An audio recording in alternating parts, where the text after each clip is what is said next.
So there we are. So we left off with the Mundaka and we continue with the Mundaka. And we'll just start with our invocation. I'm in a lot of pain this evening because I think you all got the message. I had what did they call it? Laminectomy. They removed 4 of the lamina, just completely removed them. In my case, it was so severe.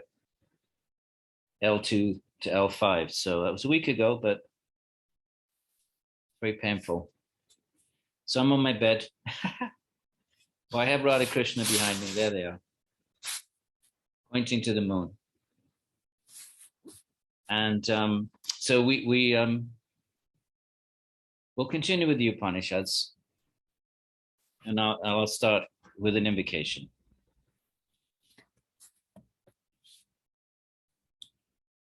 Om Jnana Timirandasya Jnananjana Shalakaya Chakshurun Militam Yena Tasmai Shri Gurave Namah. Namo Vishnu Padaya Krishna Prishtaya Bhutale Shrimate Bhakti Vedanta Swamini Namine. Namaste Saraswati Deve Gauravani Pracharine Nirvishesha Shunyavari Paschatyate Shatarine Akanda Mandalakaram Yena Vyaptum Characharam Tat Padam Darshitam Yena Tasmai Shri Gurave Namaha. Sri Krishna Chaitanya Prabhu Nityananda Syatvaita Gadadhara Shivasari Gaura Bhakta Vrinda. Hey Krishna Karuna Sindhu Dina Bandhu Jagatpate Gopesha Gopika Kanta Radha Kanta Namostate Tapta Kanchana Gaurange Radhe Vrindavaneshwari Vishabhanu Sute Devi Pranamami Hare Priya. Apavitra pavitro va sarvavastha gatopi va ya smaret pundarikaksha sa bhayabhyantara shuchi. So my intention is that we finish the Mundaka today, without any, we let the text just take our minds. We'll absorb our minds in the text, and we'll let the text inspire us in whatever way it's going to do that. So we're not going to have any artificial, kind of,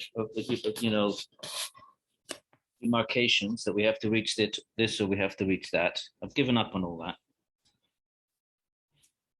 And we just read.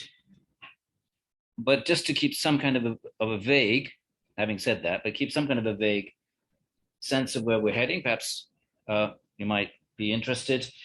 The intention is anyway that we finish the Mundaka for sure. I'm fairly certain we'll do that today, and then do the Isha, which is a very short one. Obviously, it's Isha is Ishvara.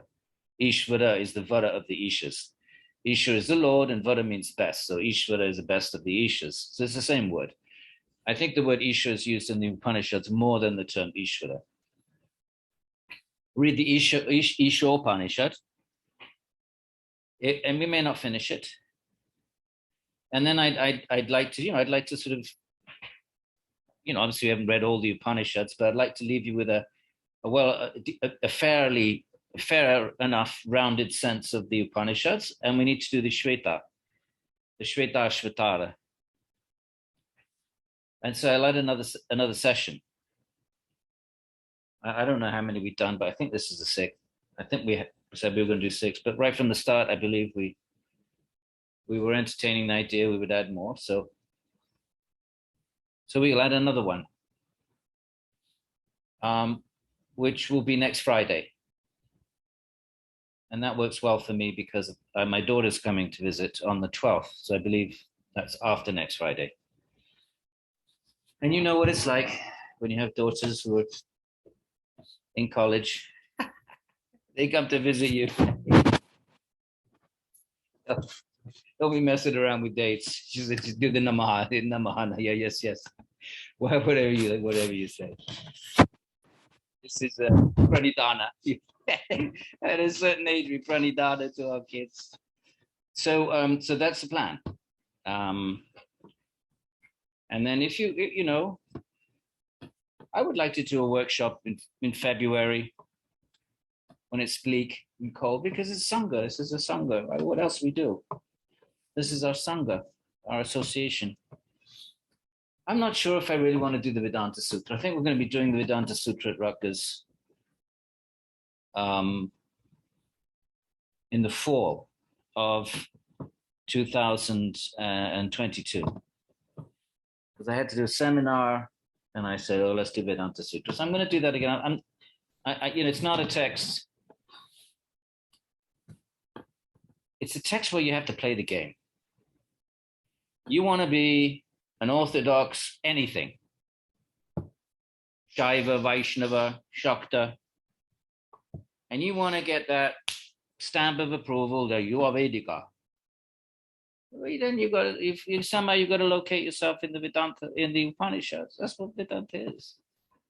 You got to find a way of locating yourself in the Upanishads, and or certainly or through the Vedanta. Vedanta is an extension of the Upanishads. Vedanta is Upanishads.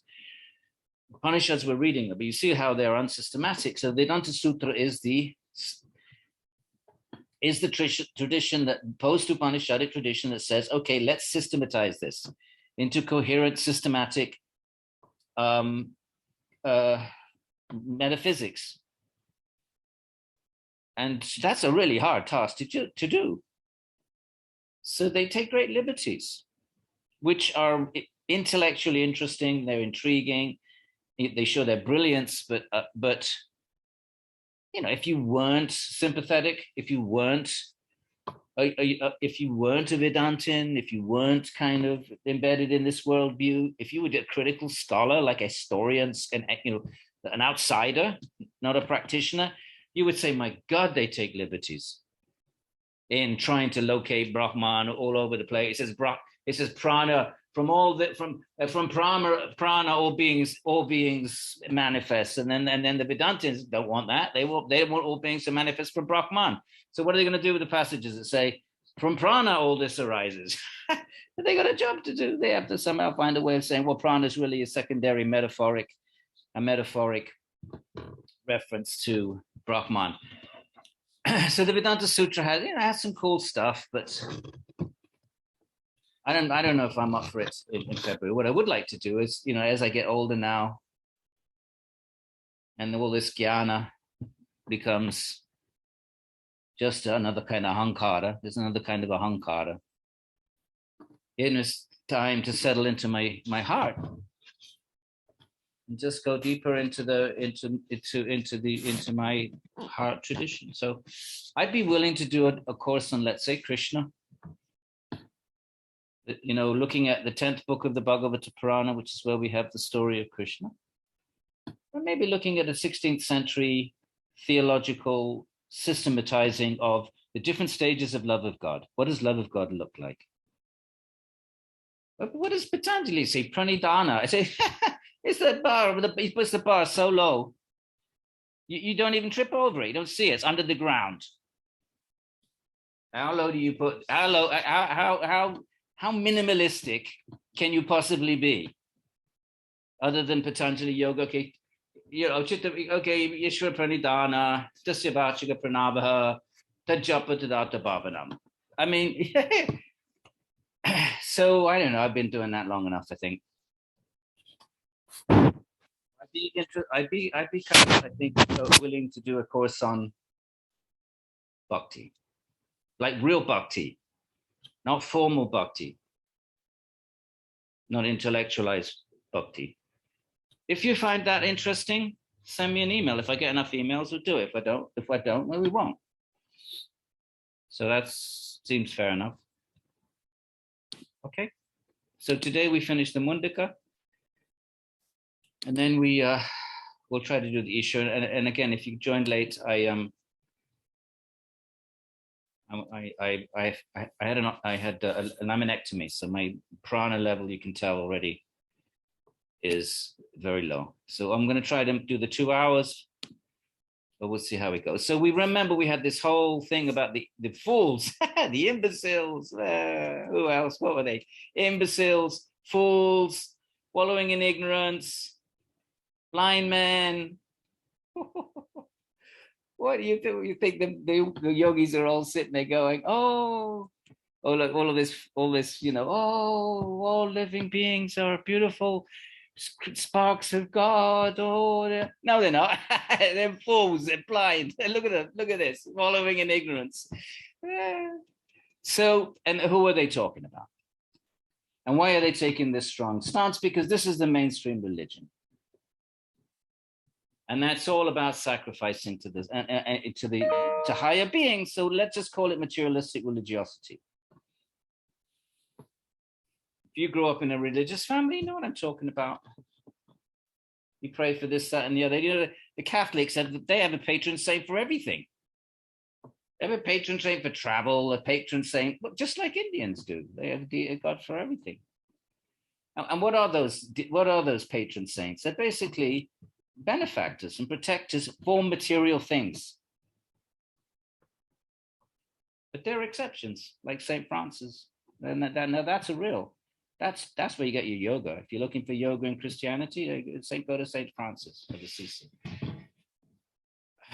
So, San Francesco. All right, so these are the imbeciles. All right, but those in the wilderness. In the Christian tradition, the wilderness is the desert, and that's why we have the desert fathers, and we have this motif of even Jesus went for the desert. Remember, was it 40 days, and the devil tempted him? So when you want to get away from everything and be the closest as you possibly, not so much that you're close to God, but you're as distant as possible from distractions. In the Christian tradition, the desert is the motif of that sort of idyllic place. In India, it's the forest, the jungle. So those in the wilderness, calm and wise. Right now, we're making a contrast with the Vedic ritualists who want to go to the celestial realm, but what happens when their karma runs out? They fall, wretched and forlorn, right? All by themselves. All the celestials are still up there partying, and then they fall by themselves. No one's going to miss them when the heavenly state comes to a close.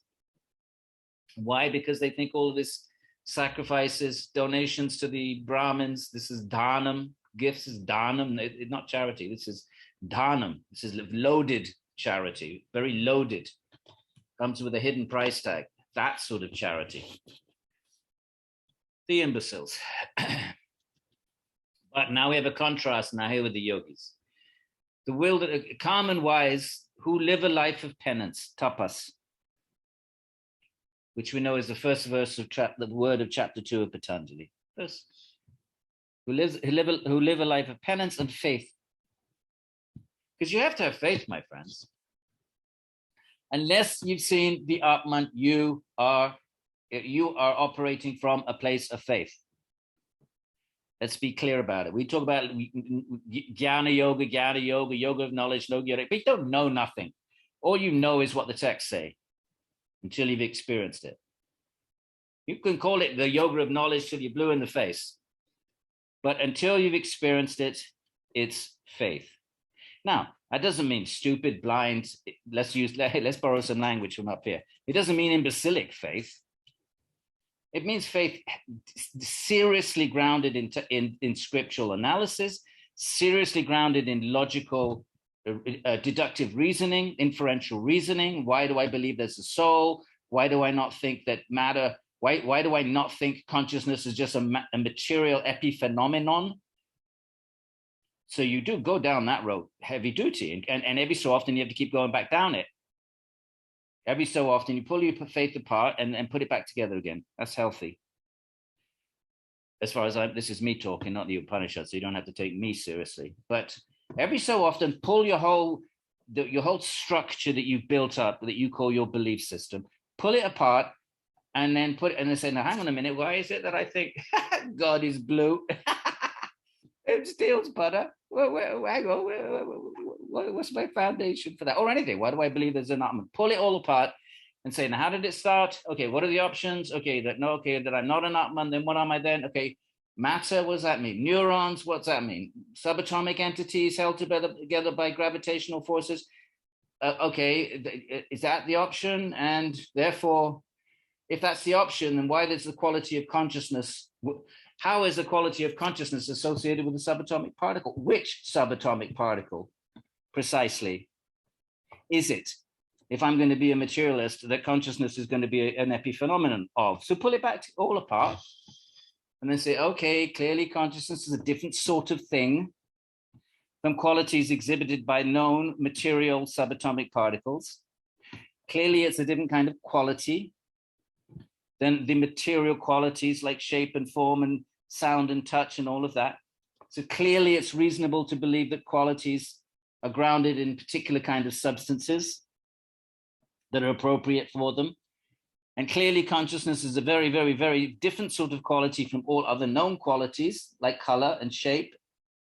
So therefore it's very reasonable to suppose that it's grounded in a different sort of thing, a substance. Okay, so let's call that Atman. So every so often you pull it that now that's logic, that's the path of reasoning.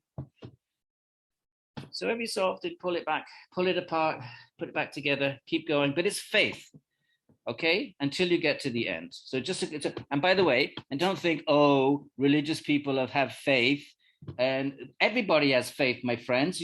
If you're a materialist, you have faith. Well, how do you not have faith? You believe that eventually consciousness will be found in some combination of subatomic entities in the form of a neuron or cluster of neurons. So how is that not faith? So don't ever let anyone try to say that a yogi or any kind of a religious person, don't anyone ever try to tell you that that's faith and that other person is not operating from a place of faith. Don't even put up with that for 1 second, because it's all faith. It's just a question of what you want to believe in. So off we go. Those of the wilderness, calm and wise, who live a path of penance and faith. But what kind of faith? In the Atman. As they beg their food, why are they begging their food? They renounce the world. Why do they renounce the world? Because they're looking for something else. What are they looking for? Atman. So then what? You'll be a minimalist. So how are you going to eat? Well, you beg your food. And these are the sadhus. We lost it in the Middle Ages, but we used to have it in Europe. We had the wandering priests, wandering monks. We had a culture like that 800 years ago. Still there today. Through the sun's door they go. And then this is a reference to the various,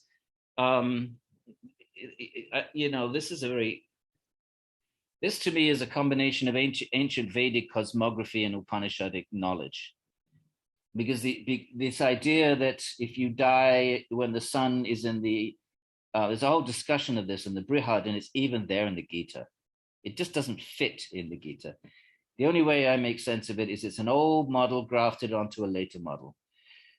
The older model being that if you leave your body in the light, meaning in the day, when the sun is in the northern hemisphere, in the 6 months of the Uttarayana, the northern ascent of the sun, in the day, what else? There's a list of those kinds of things. But whatever. Through the sun's door, they go spotless to where that immortal person is, the immutable self. By the way, this immortal person, Shankara is going to say it's the Atman. Ramanuja, the commentator, will say it's the Atman, but there are Vedantins who will say that's actually Bhagavan. So some of these references to the Supreme Person, or that means Purusha, by the way, in Sanskrit, because remember, Krishna is going to say, I'm Param Purusha. Even Patanjali says Ishvara is a Purusha Vishesha.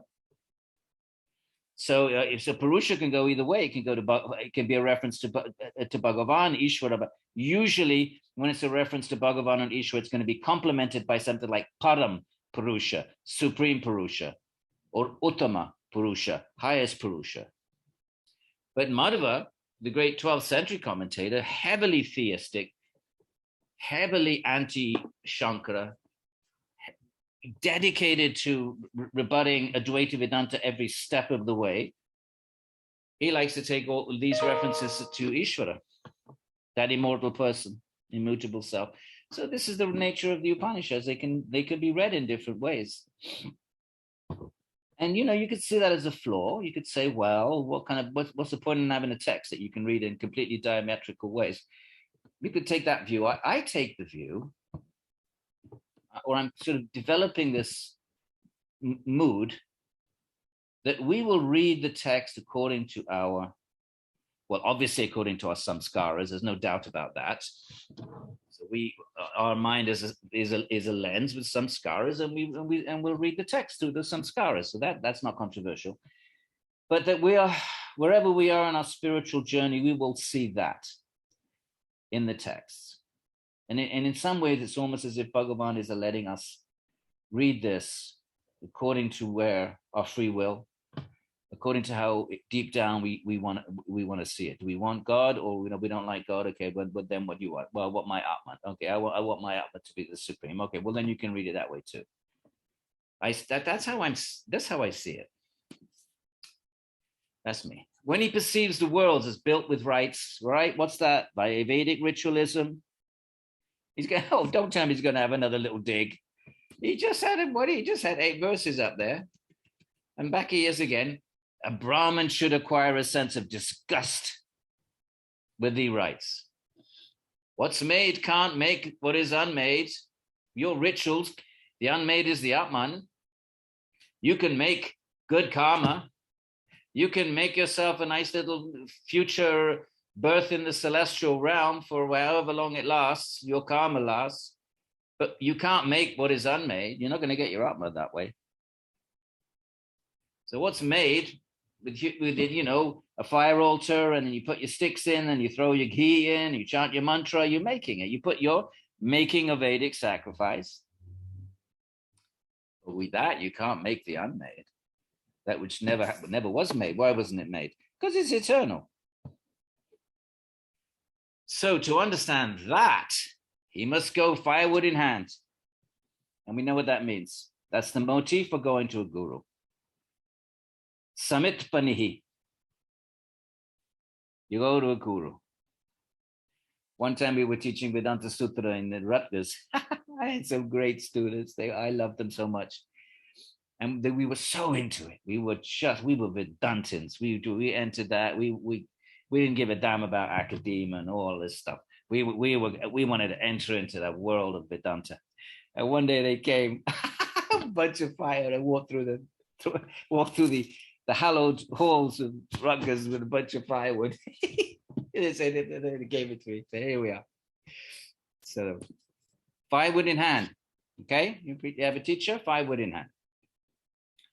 To a teacher well-versed in the Vedas, and usually that means Vedanta, and focused on Brahman, not on all these other silly little ritualistic possibilities. Oh, a child, you want a child, you want this, that, and the other. To that student of tranquil mind, sattva, calm disposition, not full of desires.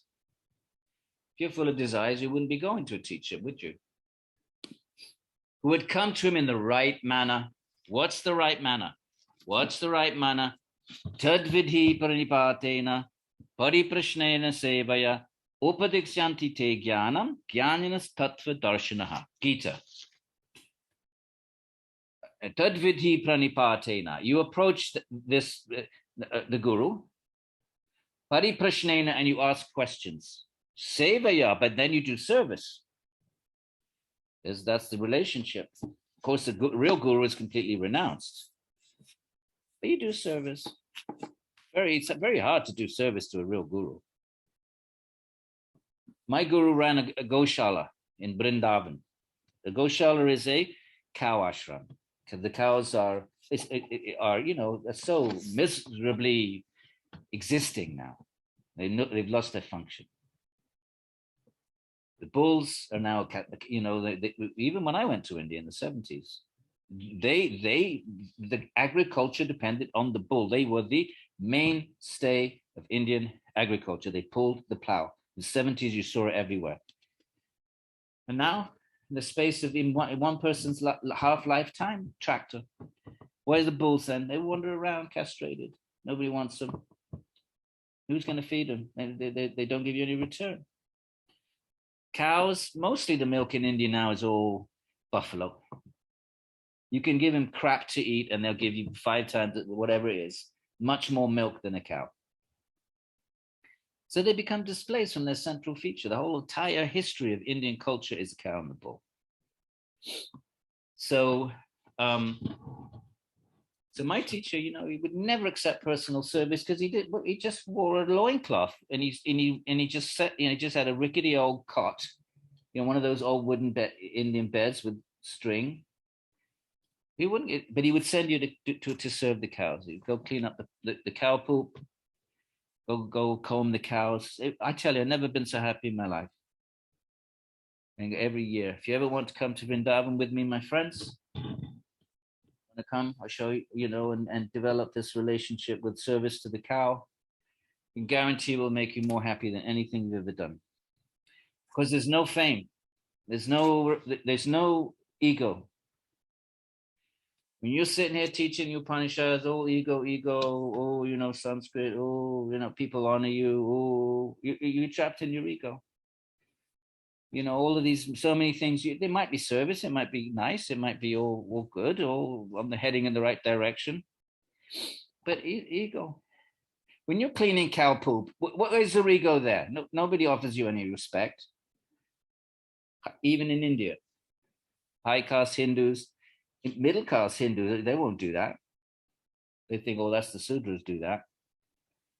So when you're doing that, you're simply doing it out of pure service to your guru and to the cow and to Bhagavan. When you do it like that, that's when you experience deep bliss in the heart. Because there's no I, me, mine.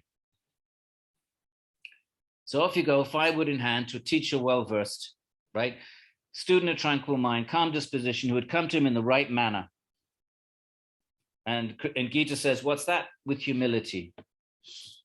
Not you sitting there all puffed up. I used to do that with my teacher, thinking I was a big scholar. You just ignore me. It took me a little while to swallow my pride. Then I would shut up and sit at the back. And then he would look at me. In the right manner, humility.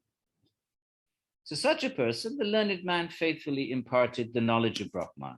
It's a pleasure for the teacher. The teacher wants nothing else than to share the knowledge of Brahman. If you've dedicated your whole life to something, what greater pleasure is there than sharing that with, right? Even in a mundane thing, let's say you're a mom, you just had a baby, and that just is your biggest attachment ever. What else do you want? What gives you greater happiness? And people come up, go, oh, what a lovely baby, and you get to talk about your baby. Whatever's important to you, nothing is more pleasurable than sharing that. So likewise with those who have all this knowledge, they follow all this knowledge, they really want to share it, but you have to go in the right manner. So that teacher imparts the knowledge of Brahman by which he understood that person. Again, that can go, the Purusha can go your own Atman Purusha or the Param Purusha Bhagavan, depending on whose commentary you read on the Upanishads. Or it can go both. Doesn't have to be either or. The true, the imperishable. Here is the truth. What's the truth? As from a well-stoked fire, sparks fly by the thousands, all looking just like it, all these Atmans, somehow or other emanating from Brahman. So from the imperishable Brahman issue diverse things, and into it, my friend, they return. That person is divine. He has no visible form, right? And whether you want to say it's God or the Atman, no visible form. It's both within and without, because it's within us, the Atman, but at the same time, in the form of Brahman, it pervades everything and is the source of everything and the sustainer of everything. The very definition of Brahman in the Vedanta Sutra, Sutra number 2, just like Patanjali, Sutra number 2, he defines yoga, yoga chitta vritti nirodha, right? For Sutra number 1, he introduces the topic of the text. After yoga and shasana, Vedanta is the same. They'll follow the same format. First sutra introduces Tato Brahma Jignasu. What we're going to talk about Brahman. Vedanta Sutra. Second sutra. Well, what is it you're going to talk about? What is this Brahman? Janmadhyasya yataha. That from which creation, maintenance, and dissolution emanate. So from this here, right here. So from the imperishable issue diverse things, and into it they return, right? The second sutra again, Vedanta Sutra, that from which creation, emanation, and dissolution, coming back, that from which yataha, that from which creation, emanation, dissolution, exactly here. From the imperishable issue, that's creation, diverse things, right? Creativity. Doesn't say anything about maintenance, and then dissolution, return. That person is divine, no visible form, is both within and without, unborn, without breath or mind. These are all layerings. We were doing the subtle body in the Sankhyakarika on Tuesday. Sankhyakarika has a whole section of the subtle body. So there's a body made of mind, subtle body. He's radiant and further than the furthest, in one sense, because he's Brahman that pervades everything. And then elsewhere it's going to say, and he's nearer than the nearest. Imperishable. So from him issue breath and mind and the organs and all of this Sankhya stuff. Wind, fire, water, space, and the earth that bears everything, right? This is Bhumi, Apo, Nalo, Vayu, Kamano, right? The five Mahabhutas, Sankhya. And then it just goes on with this little thing, just giving us some kind of like ways of content. This, you could call this the God, the God of natural theology, if you wanted to use a Christian term. You look at nature and see God through nature. The Bhagavatam that I work with says, if you can't contemplate God's higher essence, in the sense of the divine forms and names and activities, the Brahman, well, you can contemplate God's, sort of manifested gross as a form of meditation, essentially. So his head is the fire, his eye is the sun and moon. And, but you can look at nature, and through nature, you can sort of put together a clumsy, clunky, kind of theistic meditation on God, on Isha. Nothing wrong. Ears are the quarters, speech the Vedas, breath is the wind, heart the universe, and with his feet, blah, blah, blah. Okay, from him comes fire and the moon, and from the moon, and then plants grow and blah, blah, blah. And all these Vedas and Rig, Sam, and Yajur, and all the sacrificial consecrated Vedic rites, they come from Krishna. I'm not from Krishna, from it, the supreme Brahman. In the Gita, Krishna says, all of this, these sacrifices come from me. The sacrifices, the rites, you have to give a gift. If you're going to do a sacrificial rite, you have to give dhanam to the Brahmins, otherwise it's incomplete. From him do they spring. All of this is the mainstream religion of the day. Upanishads are not interested, but they say anyway, it all comes from Brahman, the year, the sacrifices, the worlds where the sun and moon shine. From him do they spring. Gods, celestial beings, humans, beasts, and birds. From him in diverse ways they spring, in breath, out breath, barley and right, what do they call it? Purvaka, Rachakar, I can't even remember. Barley, rice, penance, faith and truth, right? Penance, tapas, faith again, satyam, chaste life, brahmacharya, the rules of rites, they all come from Bhagavan. The 7 breaths that was discussed a bit earlier, who knows what they mean? But presumably, if you're doing a Vedic ritual, you would know what they meant. Probably there's 7 different kinds of flames, and you give them different names. And where are they? 7 breaths. It doesn't matter. We don't have to do this. We're not going to get liberated knowing what the 7 breaths are we, my friends? But just as a matter of interest, let's have a look at the 7 breaths. Number 2. Right, this is all This is all connected to the Vedic sacrifice. There's the daily sacrifice, new moon sacrifice, right? The flames flicker, fire is lit, offerings, and then you do ghee and 2 pourings, and you got to do it correctly. You're not just throwing stuff around in the fire. It's all highly as technical as computer programming.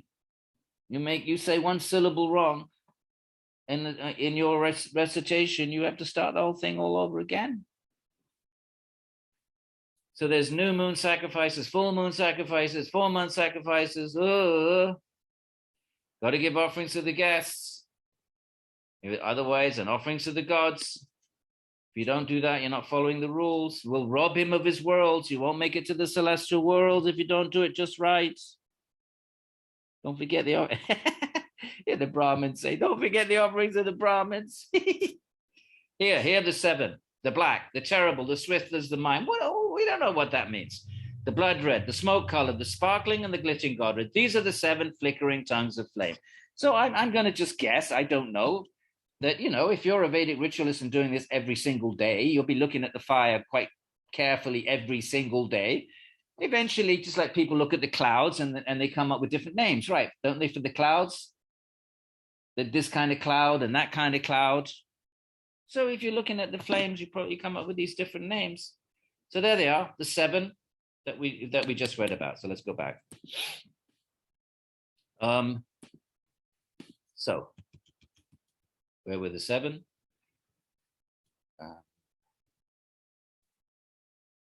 The 7 breaths, okay? The 7 flames, 7 oblations, 7 kinds of things that you put it. All of this connected to the Vedic ritual. The text isn't promoting it, but what is it saying? It's saying all of these, this is Brahman.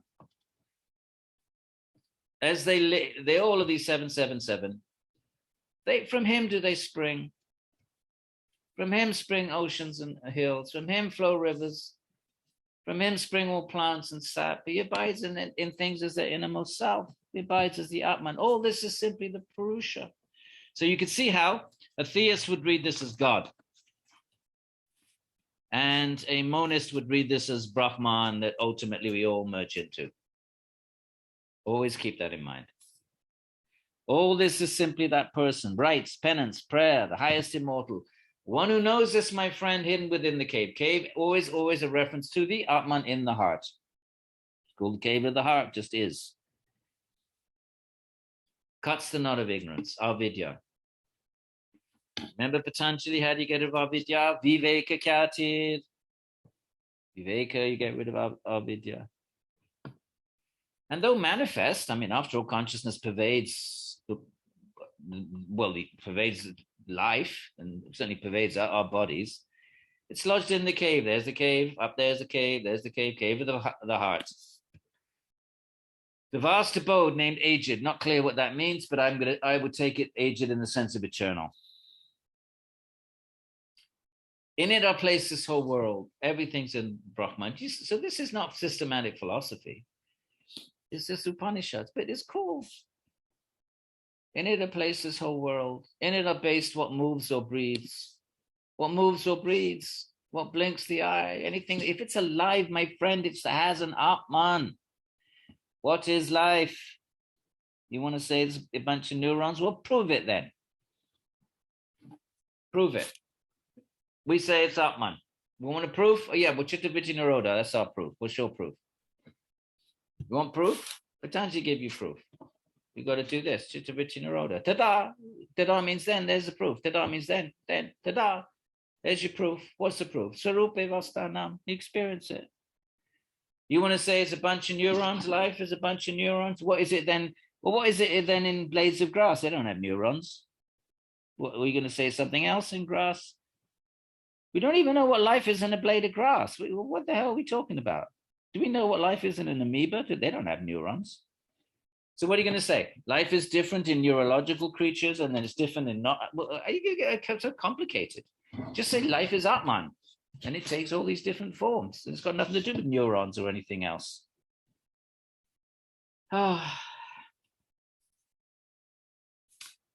So it's there wherever anything moves or breathes. Any kind of movement, there's got to be a mover. There's got to be something that makes something move. The 6 signs of life.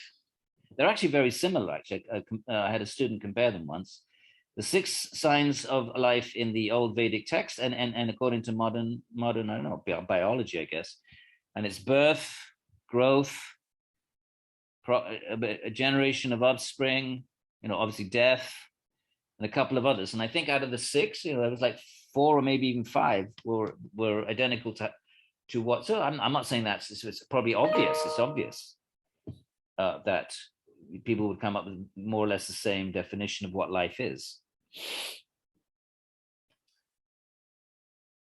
So what's most desirable? All these other desires. Why do we trap by our desires? They don't make us happy. You go to the fridge, you have a little nibble, have a little snack. Oh, very nice. And you go back and sit down. And then half an hour later, you're bored again. You get up or have another little snack. Isn't it? That's how we live. But this is most desirable, the Atman. So beyond perception, can't see it. What people desire most, at least sensible people, is smaller than the smallest and intensely bright. So you can think of it as infinite, or you can think of it as infinitesimal. Those who accept the individuality of the Atman would say the Atman is infinitesimal, but its power of consciousness is potentially infinite. So like a 100-watt bulb is, tiny, but the light of that bulb could penetrate the whole universe were there no obstructions. So in that sense, you could say the bulb is infinitesimal, small, but also the power of light that it exudes, it's Shakti, its luminous Shakti, its luminosity in Sanskrit would be its light Shakti, is potentially infinite. So the Atman is infinitesimal, but it's Shakti, Chitti Shakti. It's Shakti of Chitti. Don't get that confused with Chitta, which is double T of the yoga tradition. Chitti with a single T is a word for consciousness. Chitti Shakti. Patanjali calls it Drishi Matra. Smaller, intensely bright, in which rest these worlds and those who live therein. Life pervades the universe. It is the imperishable Brahman. It is breath, it is speech and mind, and meaning it's that which supports all of this. It's the truth, the immortal. It's what we must strike, my friend. Strike it. Seek it. Take, my friend, this bow, this great weapon of the Upanishad. Now we have this famous metaphor. So the bow is the Upanishad instrument we're going to use to strike the target, which is the Atman, to attain the Atman. So a little bit of metaphor, okay? So take this bow, the great weapon of Upanishad, and place veneration on it as the whetted arrow. So your arrow is veneration, that you venerate, you have faith in, essentially, the Upanishads. Stretch it with the thought fixed on the nature of that the Atman. The very imperishable is the target, my friend. Strike it. So in other words, use the Upanishads as your guide. It tells you what to do, tells you about it, tells you to seek it, tells you how to do that. And what do you need? What do you need? You venerate. You need to be humble. You need to venerate something. You have to be humble. You need to accept it with faith. Realize that you're never going to get truth by yourself, my friends. You're never going to get out of this mess by yourself. This world is suffering. You want to try? Go try. Go on, try. You're a rugged individualist. Oh, go ahead. Namaha. We'll chat back in 10 years. How you doing? Oh, I'm a rugged individualist. Are you liberated? No. Put together my own spiritual path. Oh, yeah. Good luck. See you next life. And that's not the way of any tradition, actually. That's what a tradition is that you realize I'm just an idiot. So then you seek guidance we do that in every other sphere of knowledge, by the way. Every other sphere of knowledge. We have mentors, we have, we have role models that we look up to. But when it comes to the spiritual life, all of a sudden we can think we can pick and choose. And what does it mean, my friends, when we pick and choose? You know what we pick and choose? Well, first of all, we toss out the tapas. How about we start with that? When we put together our own little high, Main Street kind of spiritual practice, bit of this, bit of that, or bit of mindfulness, bit of whatever it is, asana, bit of this and that.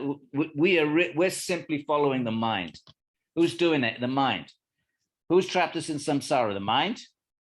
That's like asking Shell oil company to do research on the environment. Good luck with that. Your mind is that's got us into all this trouble. You're going to depend on that mind to put your spiritual path together. Good luck. So tradition. At least you have some. It's not infallible. Maybe they're all wrong. Of course, can't deny that.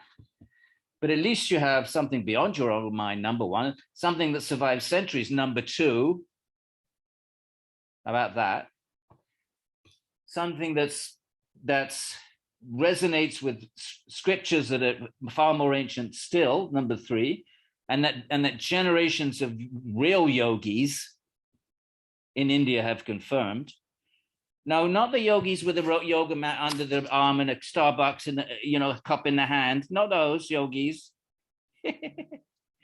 Yogis with the loincloths and the dreadlocks. Those yogis that have actually given up everything. So when you have all of that body of verification and reaffirmation, it doesn't make it right. But it sounds a lot more safe than my bloody mind. That's for sure, from where I'm sitting. So place veneration on it, the Upanishads. Venerate them. They are the fountainhead of Indian spirituality. And that's the arrow. Stretch it with the thought fixed on the nature, right? You fix them, that's Chitta Vritti Nirodha, you're fixing the mind. Or in Jnana Yoga, you fix the mind on the Atman. The very imperishable is the target, my friend. Strike it. The bow is on. Now he's changing the metaphor. Well, maybe he's not. Hang on. Let's see where we're going. I know he changes it halfway. The bow is on. The arrow is the self. Before he said arrow was what? So you changed it a little bit. Doesn't matter. The bow is on. That's the instrument. Even Patanjali. Tasya pranavaha. Tasya pranavaha. Tasya vachika pranavaha. Om is the instrument. We fix the mind on Om. And if you have a rich bhakti practice, let your Om be the seed that bears a more fuller presence of Ishvara. Om Namo Shivaya. Om Namo Bhagavate Vasudevaya. Whatever your beloved Ishvara is, my friends. Open your heart to Ishvara. What do you think? It's all mythology? You're going to let some 19th century colonial scholar get into your head. And they're out there missionizing and colonizing. And if you want to missionize and colonize, what story have you got to tell yourself? You've got to tell yourself these people are primitive. They need us. Look at what they believe in, all this graven image. 16-armed goddesses, all mythology. We left that behind with the Greeks. You're going to let that story get into your head? Or are you going to be open to the possibility that Ishvara has infinite forms, infinite manifestations? One just right for you, my friends. What do you got to do? You simply have to open your heart. How hard is that? Don't have to learn Sanskrit. Don't have nothing. A bit of tapas. You got to do a bit of tapas. you got to do. That's what it means to open your heart. You just say, look, I'm doing my little bit from my side. A bit of tapas, and open your heart, and then Ishvara will come, or Ishvari. Give it a go. What do you got to lose? So, one must strike that undistracted. You will then be lodged in that, like the arrow in the target, fixed in Atman. That becomes your life. That becomes what you do with your mind. Everything else is just, okay, I got to maintain my body, fine. Okay, do my dharma, fine. But this is really what the goal of life becomes. You're lodged in that. like the arrow in the target. That alone is the self you must understand, on which are woven the earth. It's somehow connected with this larger Brahman. We had this woven, we had that from the Brihad.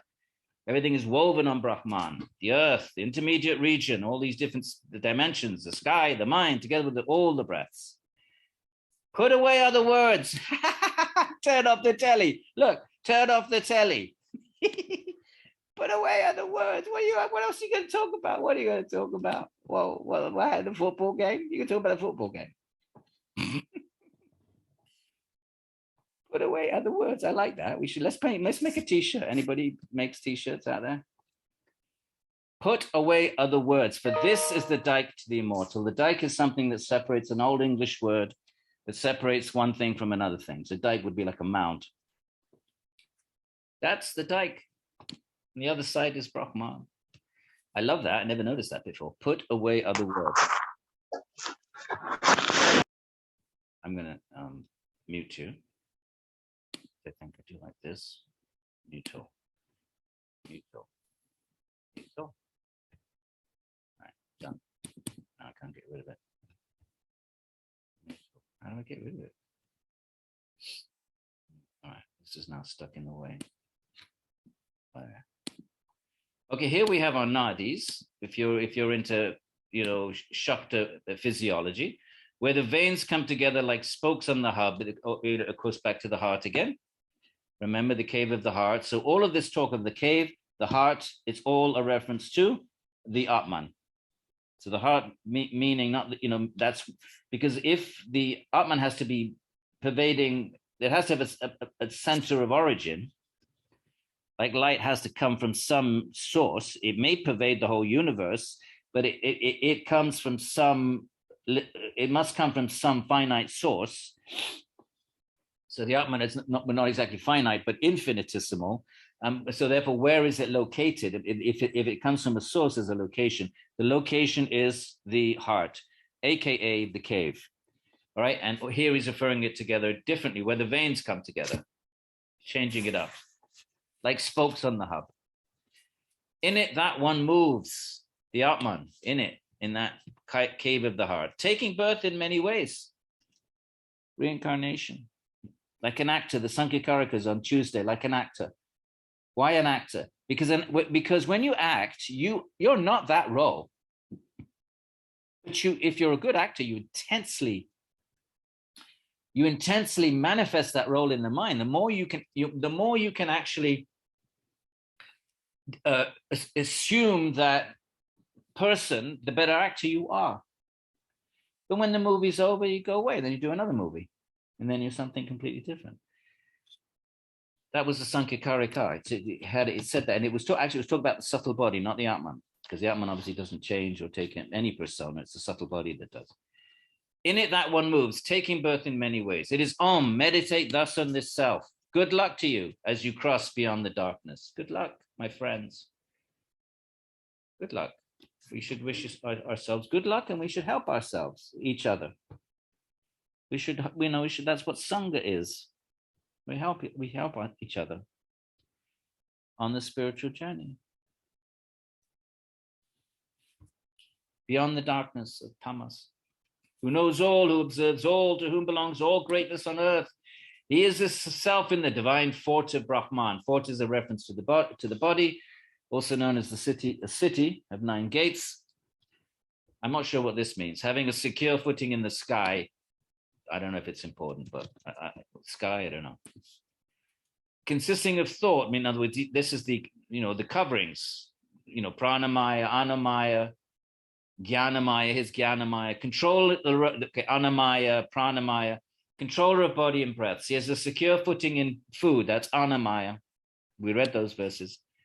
After having settled in the heart, there's your heart again, by perceiving him, the wise see what becomes visible as the immortal. In the form of bliss, don't forget bliss, Atman is bliss. You know what Sankhya and Yoga say? No, it's not. All this talk of bliss, what they're really saying is there's no suffering. So there's quite a big difference there.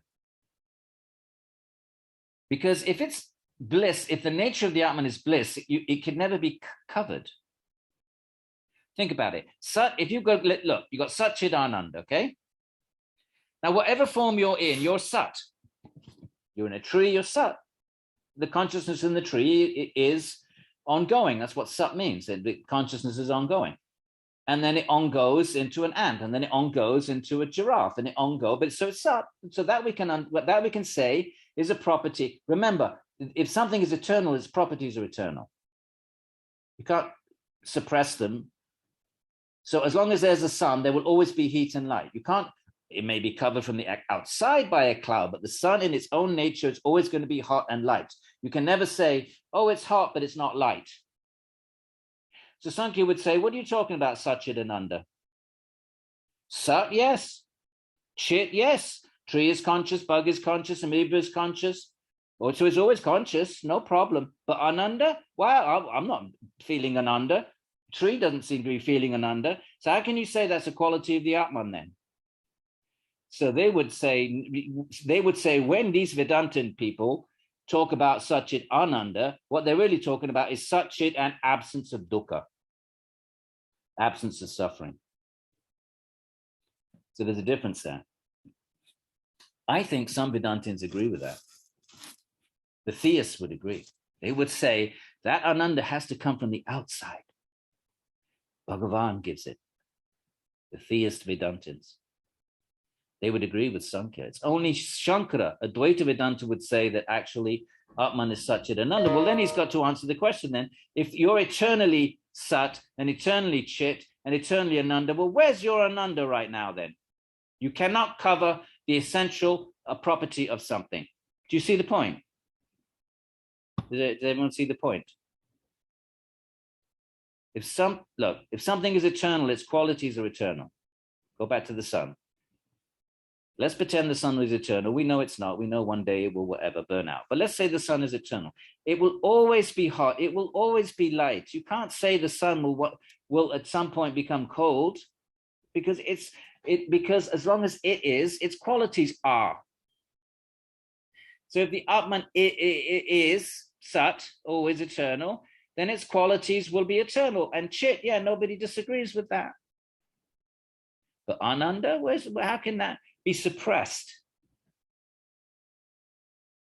So other schools would say Atman is not Sat Chit Ananda, it's Sat and Chit. And when they talk about Ananda, what they really mean is that it is not suffering.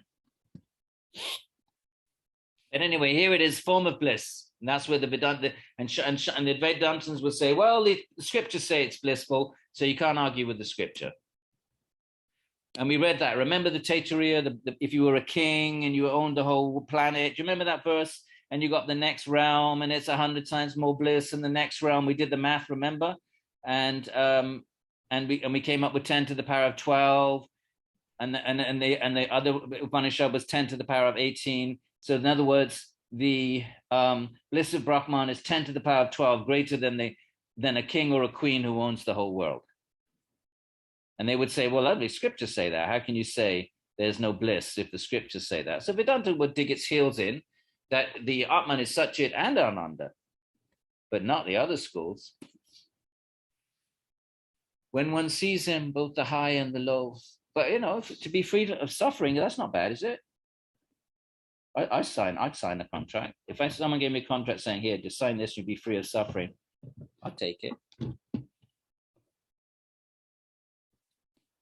And if someone says, here, sign this and you get bliss 10 to the power of 18, I'll be like, hang on a minute. That sounds a bit dodgy to me. When one sees him, both the high and the low, the knot of one's heart is cut. This is the knot of attachment to this world. All doubts are dispelled. When you see him, the doubts are dispelled. Okay, think about this, my friend. Until we've seen him, there has to be some doubt.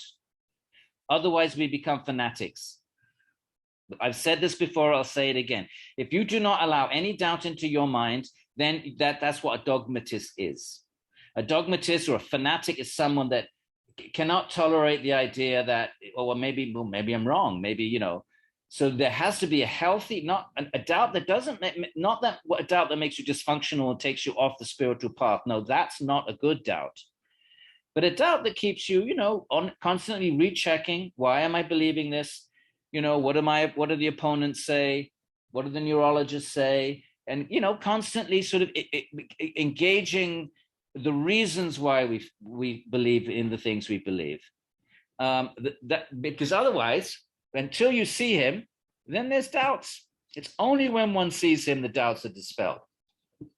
So don't worry if you have doubts, as long as what you don't want is doubts that just that plague you your whole life and you never do anything and never take a spiritual path. At some point, put your money on some horse, for God's sake. Use your intellect, do your svadhyaya, do all your research, deconstruct it all, and then put it back together, break it down again, put it back together. But at some point, put your money on a horse, because if you don't do anything at all, because there's too many points of view, I'm just going to be agnostic. Agnostic is useless. I mean, it's okay in a sort of in a PC sort of way, but it's not going to. How's it going to help you at the moment of death? So put your money on a horse, and you won't know till we get to the end point. So a little bit of doubt is okay. You put your money on a horse, but you got to doubt your horse. It looks a bit wobbly on the third bend there, right? Because until you see him, only when you see him are doubts dispelled, and his works come to an end. Honestly, my friends, every so often I pull my whole entire edifice of belief, I pull it apart and I put it back together. Remind myself, why did I put the bricks in this particular order? In that high golden container is Brahman, stainless and partless, the brilliant light of lights. This is the effulgence of the Atman. This is what they know, those who know the self. Even the Upanishads are quoting previous yogis, previous sages. The Upanishads themselves, which are the anchor for all later Hindu philosophy, they themselves are quoting they, meaning sages before them. This is what they know. Who's the they? Before. Those who know the self. That's the they. There the sun doesn't shine. You don't need that kind of illumination because the Atman is self-luminous. Nor the moon and the stars. Lightning doesn't shine. Of common fire need we speak. I mean, if even the sun and the moon isn't shining, well, you don't have to talk about fire. Him alone as he shines do all things reflect. So in other words, any luminosity in this world is actually a reflection of the luminosity of Brahman. And that's why you have many, even in the Old Testament, that you can't see God because of the brilliance. Human eyes can't, they're not made. Human eyes can't even look at the sun without going blind. So how are you going to, so what to speak of God? Brahman alone here extends to the east, Brahman to the west, Brahman to the south, to the north, above and below. It's Brahman alone that extends over this whole universe up to its widest extent. And here's now one famous two birds, and it's going to be seen very differently. Advaita Vedanta would say the two birds are the unenlightened soul and the enlightened soul. The Vaishnavas are going to say that one bird is the Atman, the other bird is the eternal Bhagavan, Ishvara, distinct.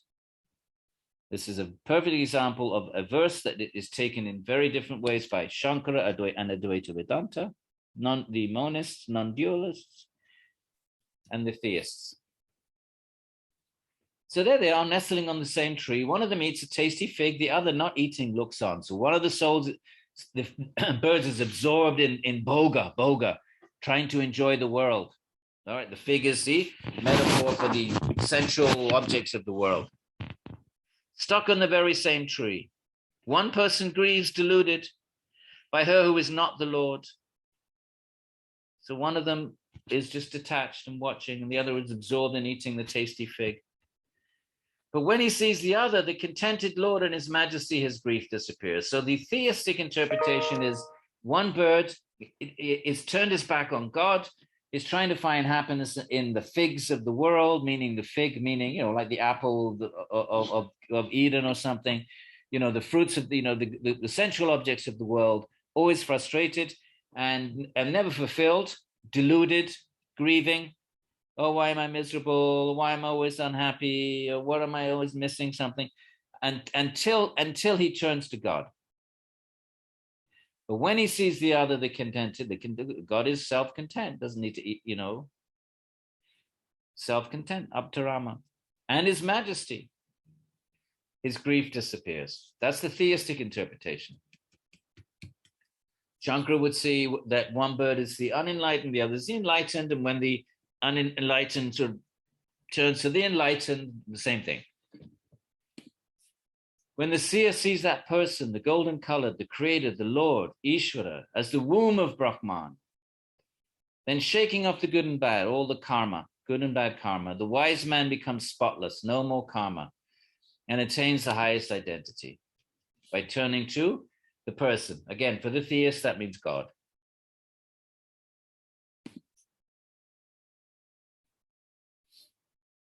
Okay. We'll skip a little bit. By truth can the self be grasped, by austerity, by right knowledge, right? Tapas, vidya, and brahmacharya, a perpetually chaste life. And satyam, so these are all the yamas and niyamas, not all of them, but 4 of them. Look, satyam, tapas, okay, right knowledge is vidya. It's not really a yama niyama, but clearly it's all over the place in Patanjali. And brahmacharya, celibacy. It lies within the body, brilliant and full of light, which ascetics perceive when their faults are wiped out, right? Ashuddhi kshaye, Patanjali says, when you remove the impurities. Klesha tanukarana, Sutra 2 of Patanjali, the faults, ego, ignorance, desires, all of those are the faults. We have to wipe them out. We have to purify our minds. We have to get up in the morning, my friends, and chant our mantras. Stop being useless. Get up, go to the toilet, do your business, take a snan, and don't do anything else. Go down, sit down, and do your japa. That is the yogic path. Or other things you can add, but that's how it starts the day. Before you do anything, no checking email. That's a tough one for me. I'm like, oh, well, quick, let's just quickly check email. I'll do japa. No checking email. Brush your teeth, take a shower, japa. That's it. This is how we wipe our faults out. It's not like an oven that self cleans. The mind needs to be cleaned.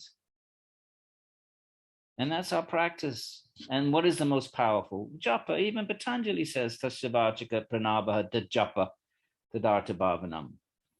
My friends, take your mantra and chant your mantra first thing in the morning. If it's, start off, be realistic. If you've never done it before, 20 minutes. Don't overdo it like Rajaguna.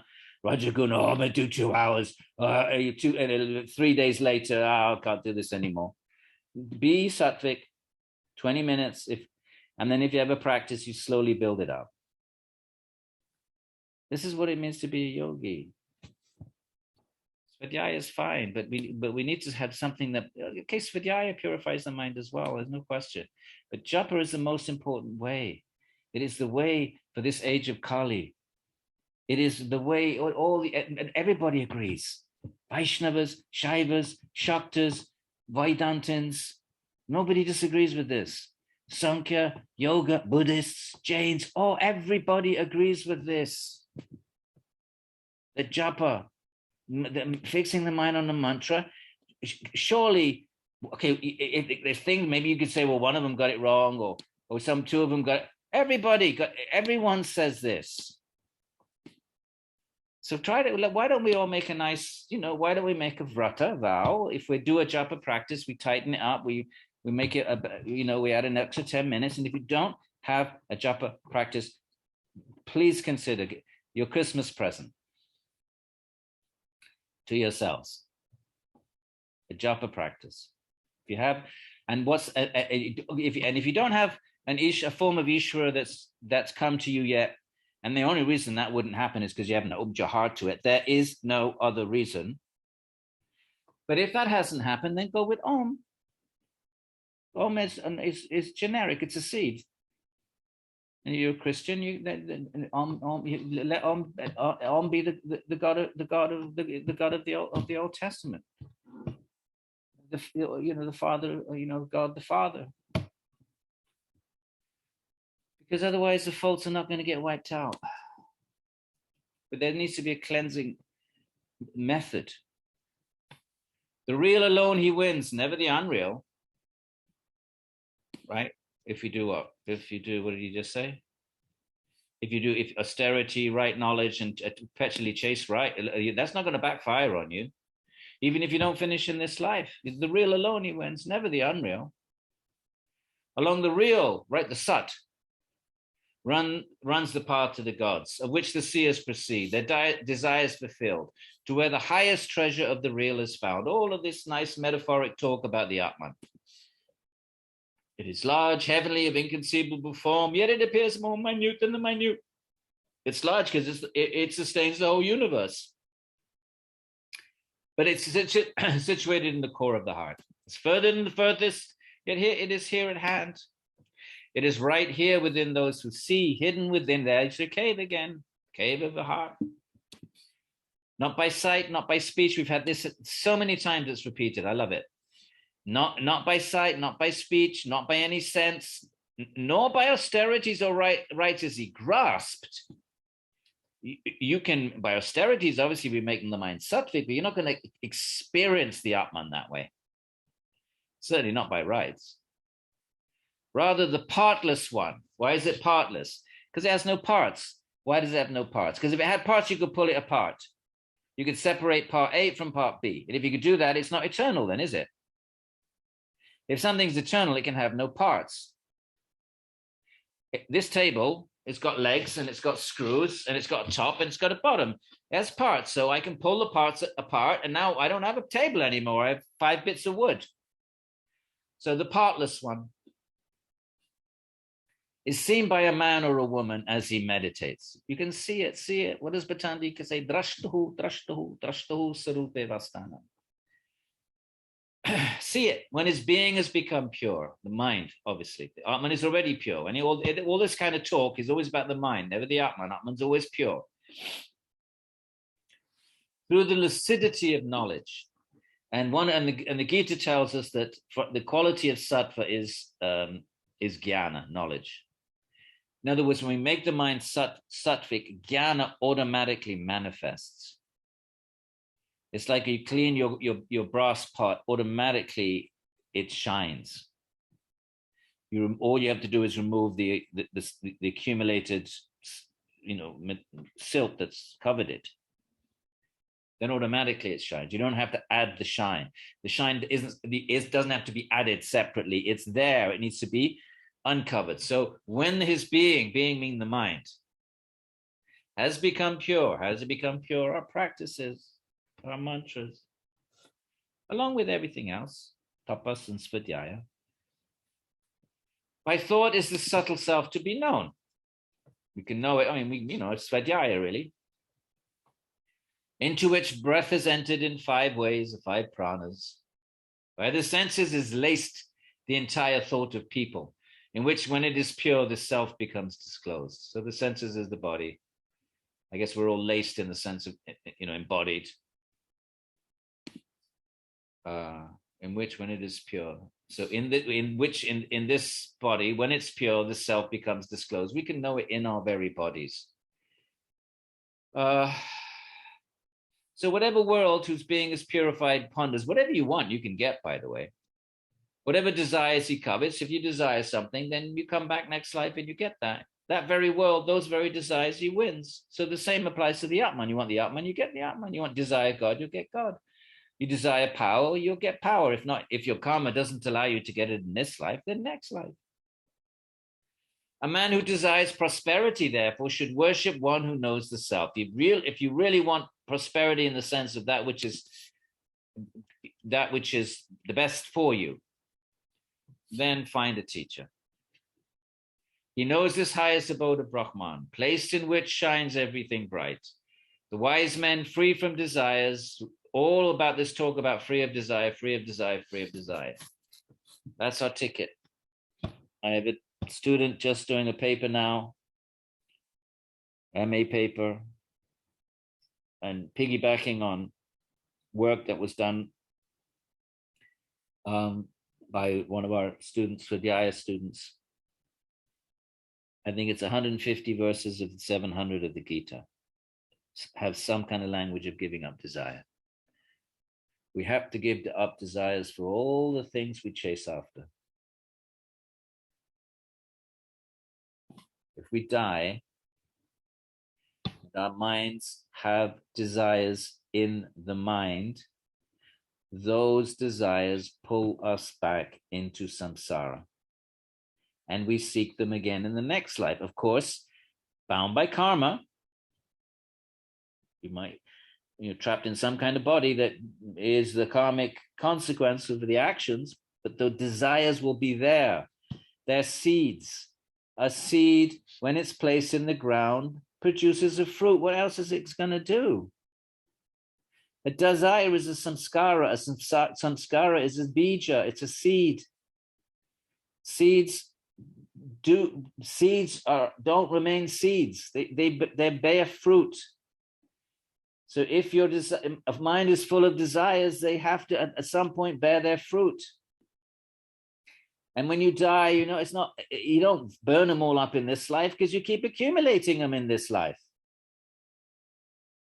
So you die. And then all those desires, they don't just evaporate. They're seeds that have to bear fruit. So then that's how you get dragged back into another body, the specifics of which is determined by karma.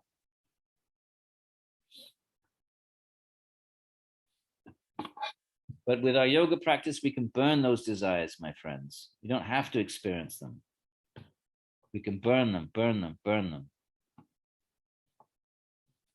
Krishna calls it Jnana Deepa.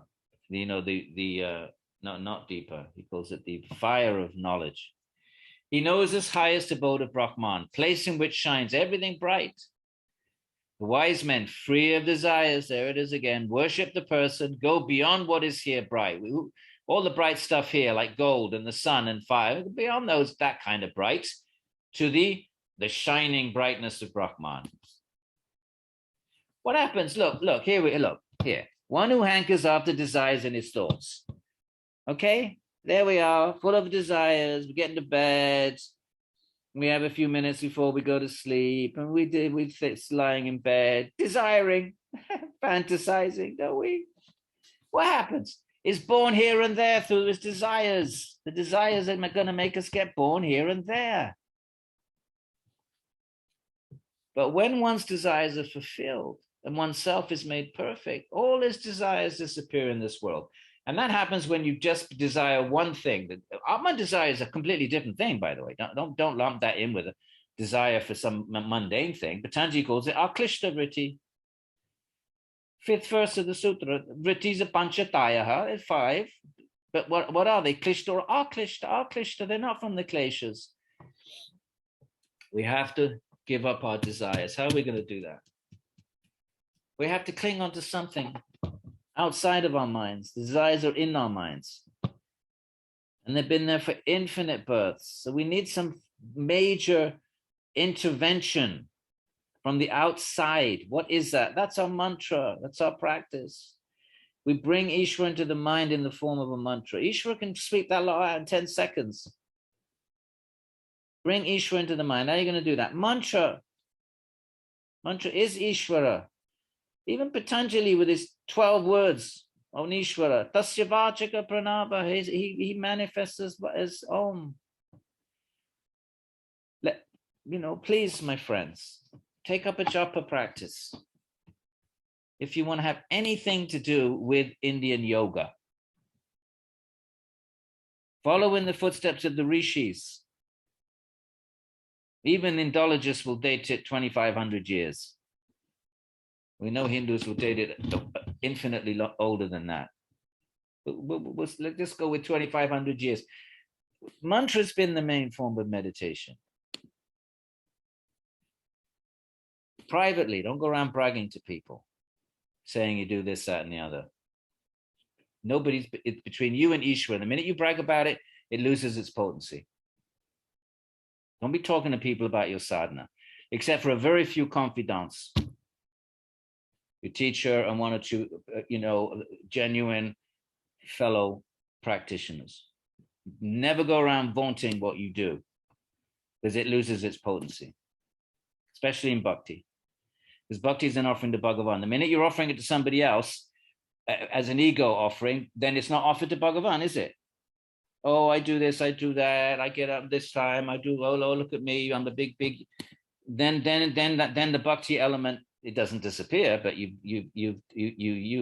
minimized it. The self can't be grasped by teachings or by intelligence. You can't grasp it. You can know about it. Obviously, this is svadhyaya, isn't it? It's not saying don't do svadhyaya. You can't grasp it that way, or even by great learning. Only the man he chooses can grasp him, whose body the self chooses as its own. And you can interpret that different ways. I'm a bhakta. I like to think of this as Bhagavan. And even, that Bhagavan gives us this. Even Patanjali says, but Ishvara can give you siddhi, samadhi, sit here. The self can't be grasped by weak. If we're weak in our practice, weak. Can't sit for 5 minutes, do japa, and then we have to get up and make a coffee, which is what happens to me more often than I care to admit in public. The self can't be grasped by a weak man or through carelessness, by austerity or one without the marks, the marks of the ascetics. But when a man strives by these means, the self enters his Brahman abode. If you strive with austerity and all of this, not weak. You got to be, it's not easy. You got to get up in the morning, and your mind is going to rebel more often than not. You got to be. We do it for other things. We do it. If you're a parent, you get up and you don't feel like it because you've got to make breakfast for your kids. Think of all the tapas we do in so many ways for other things. Go out, sit in an office for 8 hours. It's tapas. We do it for these trivial things. Well, why do we think the highest thing of all is not going to involve intense tapas and dedication and determination? Let's get rid of this. Sorry, I don't know how this. See it, but the seers, sated with knowledge, when they have attained him, become free from passion, raga, and tranquil. Their selves are made perfect. The wise, the selves controlled, when they have attained him altogether, he who is present in all, they enter into that very all. The ascetics who have, right? So all saying the same thing. They are all meaning Brahman and so forth. The ascetics who have firmly determined their goal, determination. Remember, Patanjali says it's near for the determined. How does he put it? It's middle for the middling, and it's far for the weak. Basically, what the Upanishad just said. But even if it's weak, my friends, don't give it up. Don't say, oh, I'm weak and I can't do it. No. Something better than nothing. Don't let your mind tell you the story. Oh, I'm weak, so better I do nothing. And then what are you going to do? You're not going to do nothing. You're going to just go and chase some other desire. There's no nothing. So the wise, the self-controlled, we did that. The ascetics who have firmly determined their goal. At least let's make this our goal, my friends. Let's set our intention and look back on your life. Look back on it. Have you ever been happy deeply in the deep, permanent way? I'm not talking about some Kodak moment. I'm not talking about, you fell in love for 6 months and nonsense like that. No. Have you ever been really deeply satisfied? Ask yourself the question. So then why don't we make this our goal? Especially if you got white hair. Jim, Scacchetti, what color's your hair? Let's have a look. You got any white? There's a bit of white there, mate. Okay. The goals who have firmly determined their goal through a full knowledge of the Vedanta. This is Svadhyaya. This is what Svadhyaya allows us to do. Firmly determine our goal. Still be doubts, remember, until we remember we said before, but at least we try this, we strengthen it constantly, svadhyaya every day. And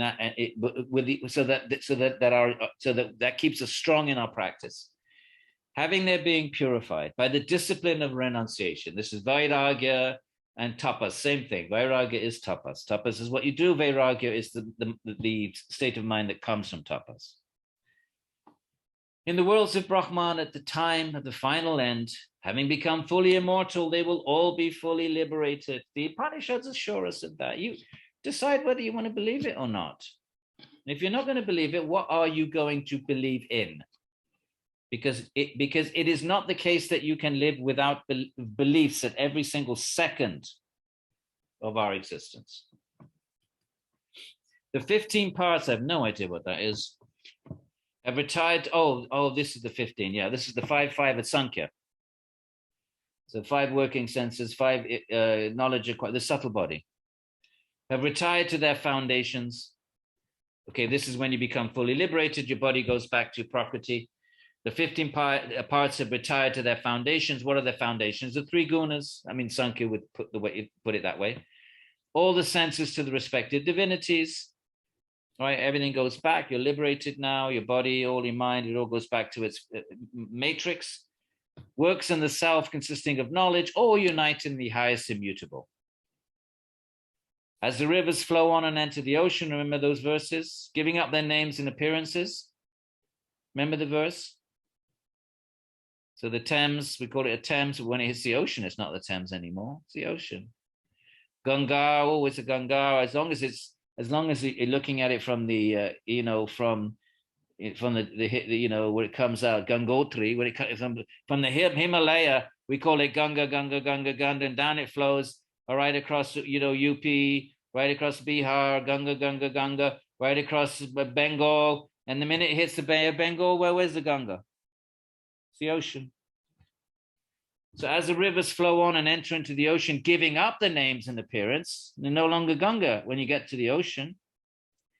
So the knower, freed from name and appearance, reaches the heavenly person beyond the highest, beyond the very highest. And for the theists, this is Vishnu, this is Narayana, this is Ishvara, this is Krishna. Beyond the very highest. Notice that.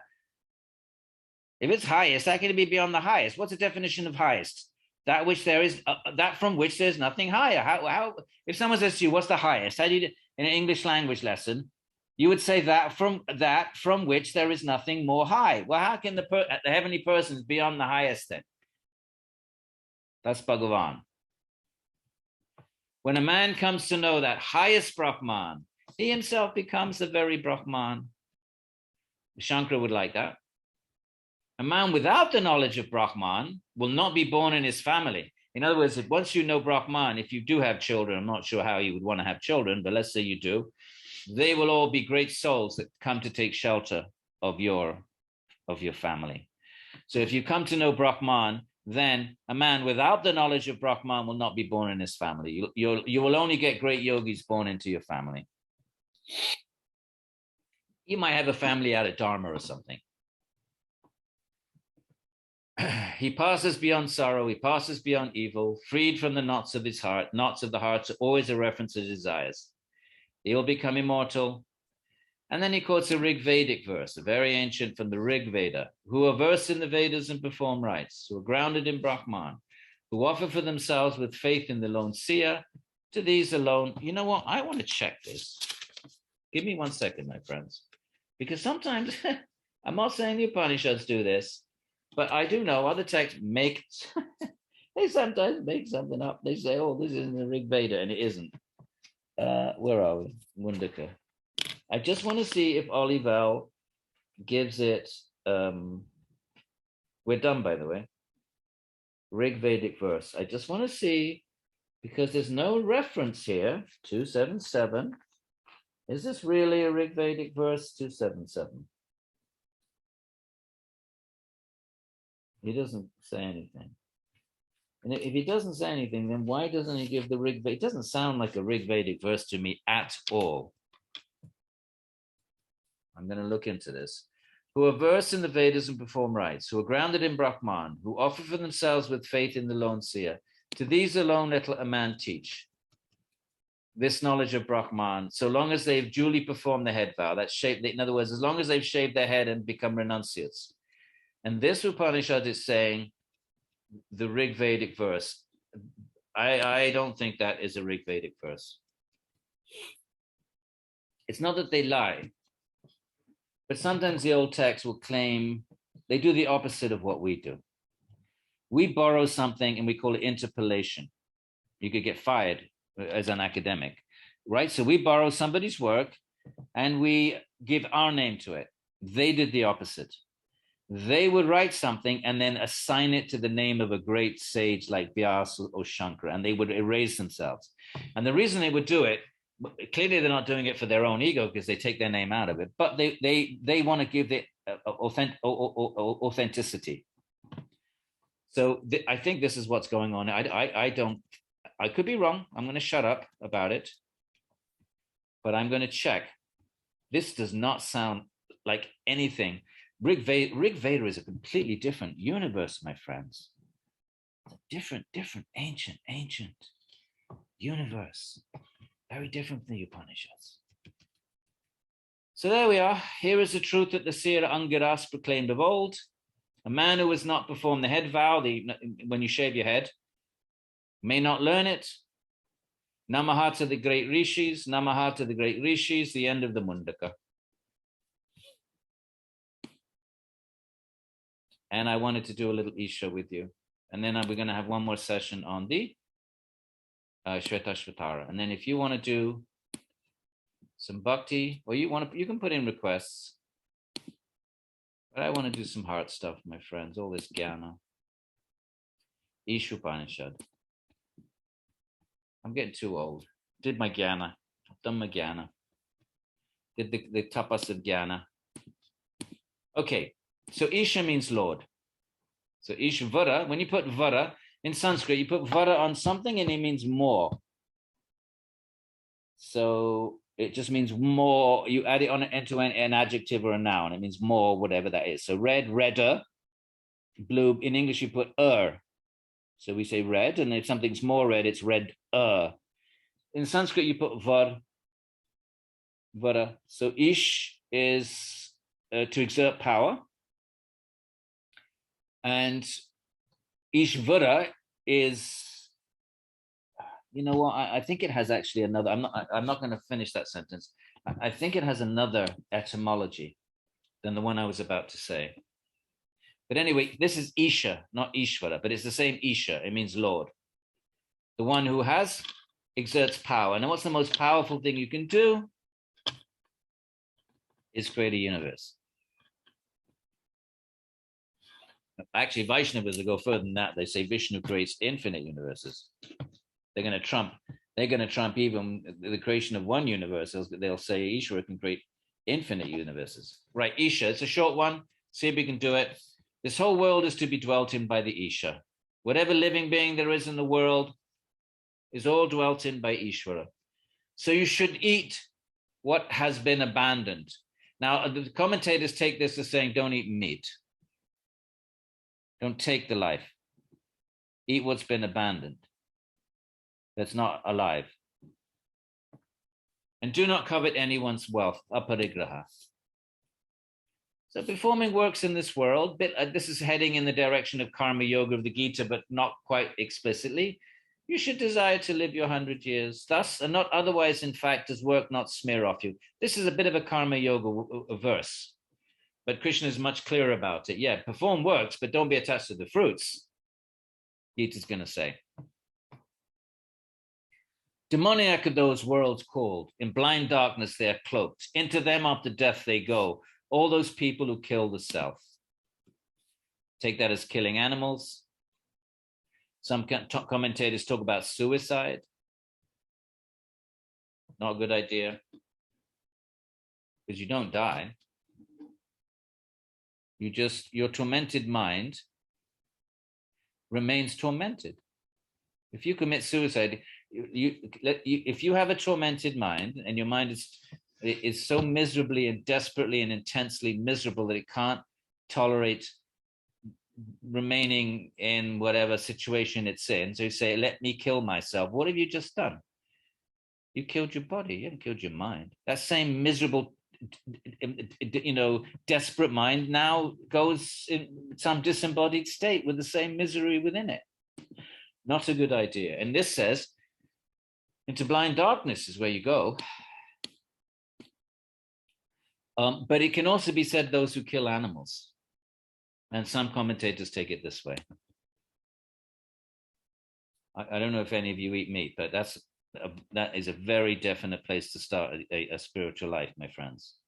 The very first yama is ahimsa. So if any of you are not at that point yet, please don't do that to the other living entities, and don't do it to yourselves. It comes back to you. If you have any sense that karma could be a reality, if you have any sort of feeling that cause and effect is a logical principle, and even if you don't care about animals, it comes back to you.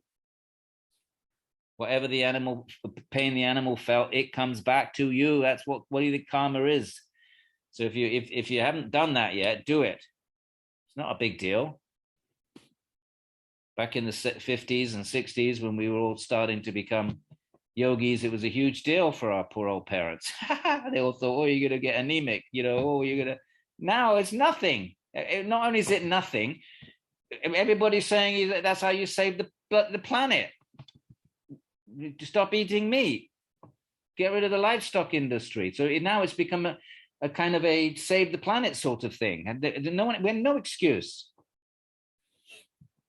So well, look at this. Demonic. You want some strong language? There you are. Demonic.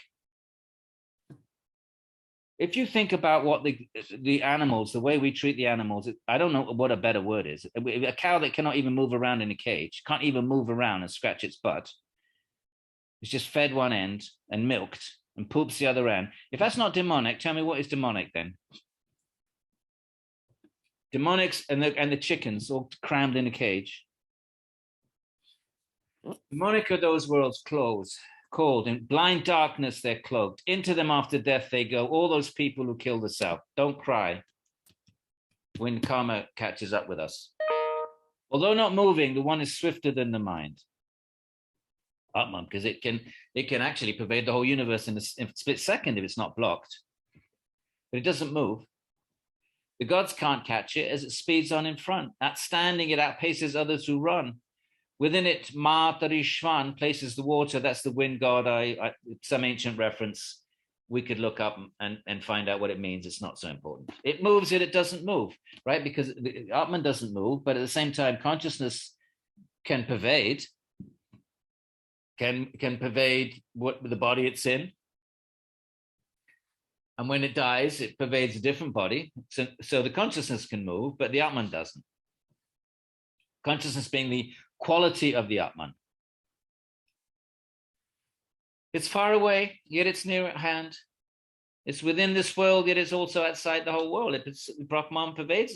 Brahman is that from which this world emanates. Yet, but we're a spark of it somehow. Remember, the sparks of the fire.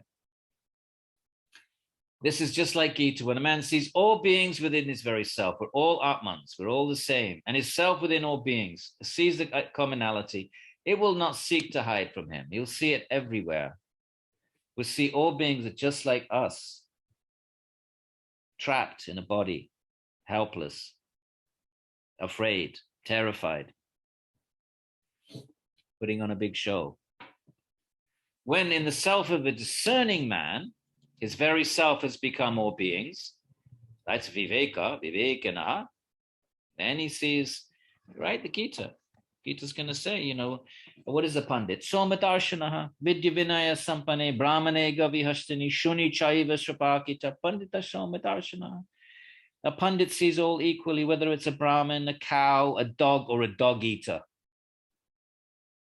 That's a dog eater. would be a social outcast.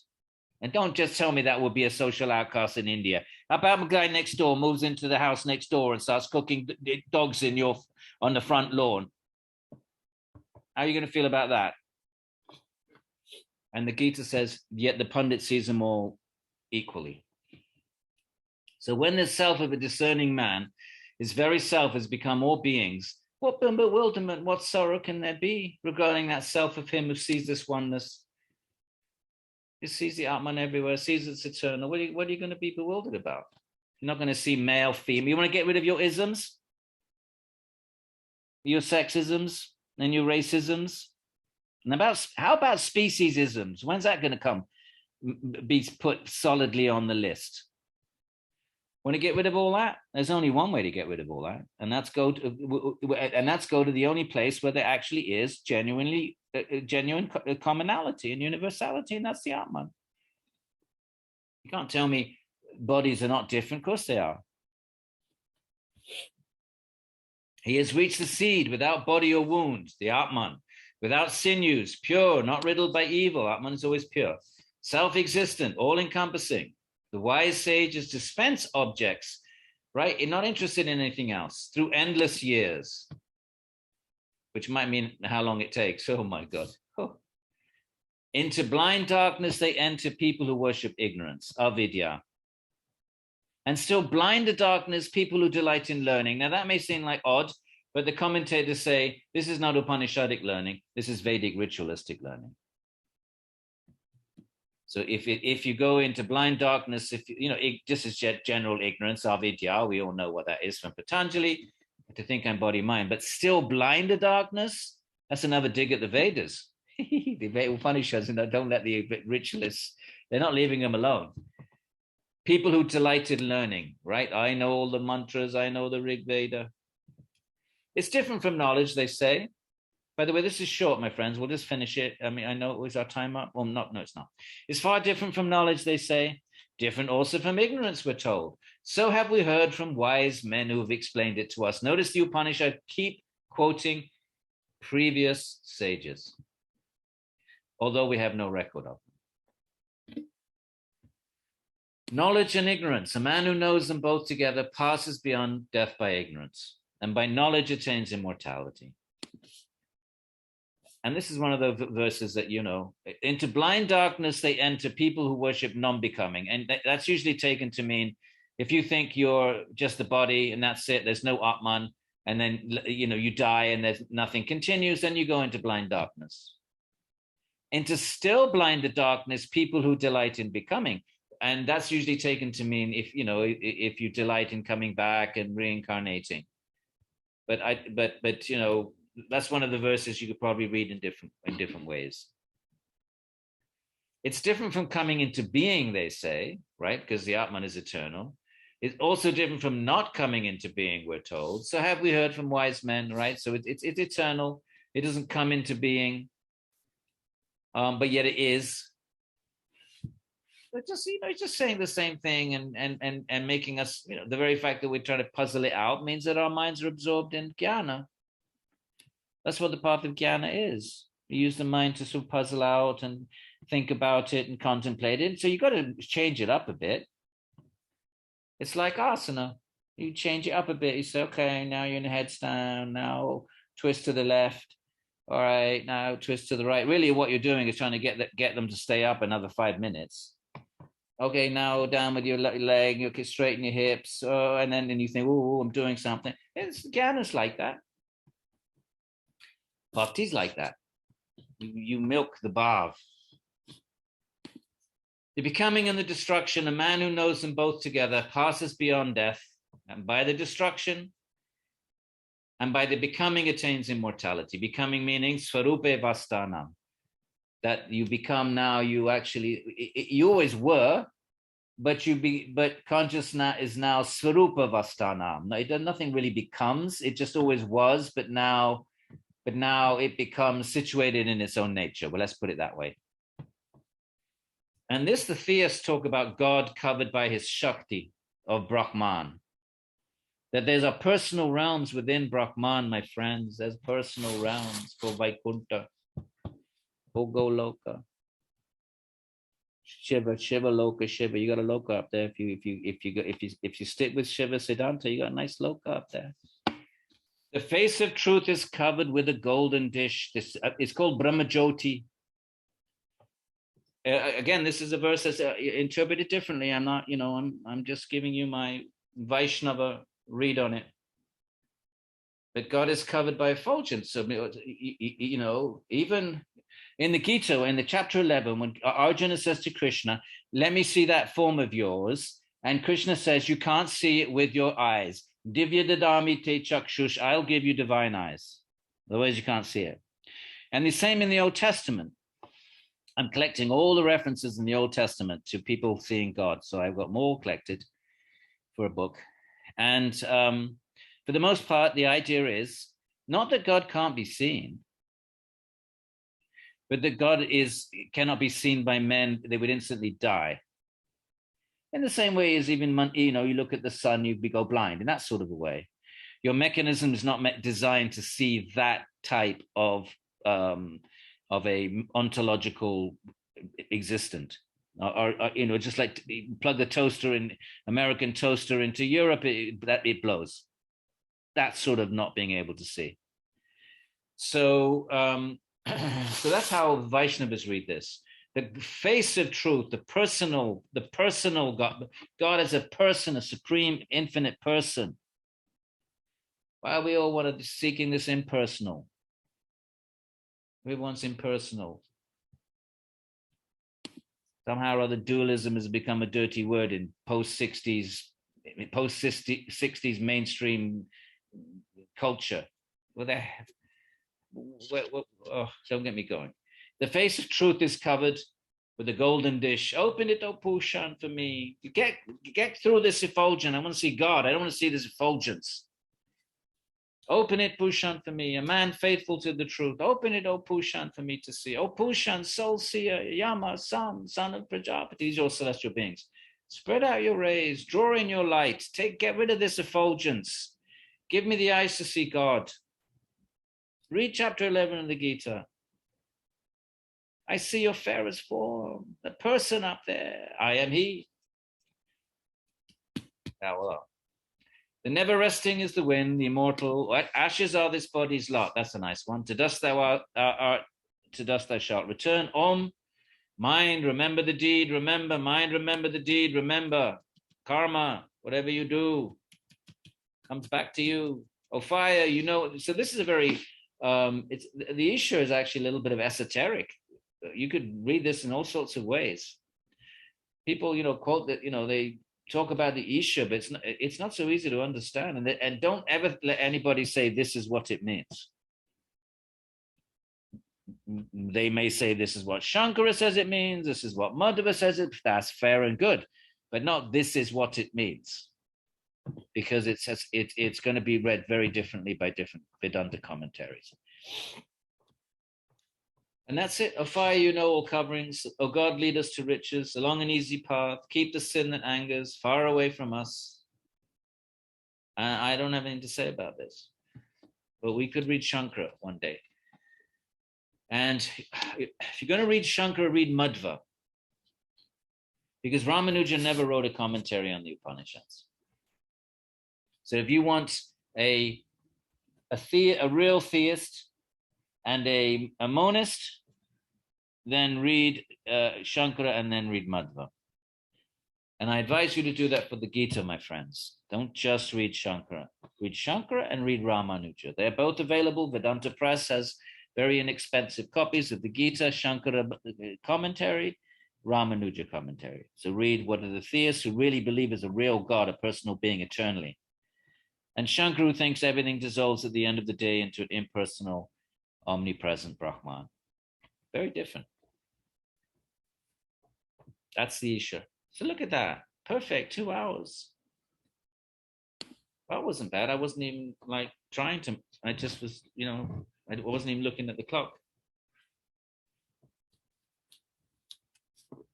So my friends, we have did another nice Svadhyaya together. Thank you for your company. If you have a couple of questions, I'm going to lie back because I'm not supposed to be putting pressure on my lower back. I got a hole in my backbone. That is big. Anyone got any questions?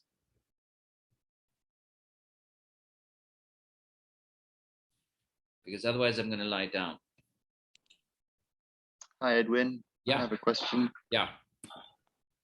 Hope you're well, by the way, after the surgery. It's getting better, stronger every day, but it takes a while.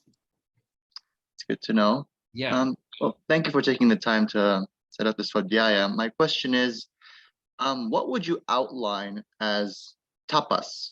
And the second question is, which is better for morning rituals, japa or meditation? Tapas is to the control of desire, and it is going to be different for everybody depending on where you are.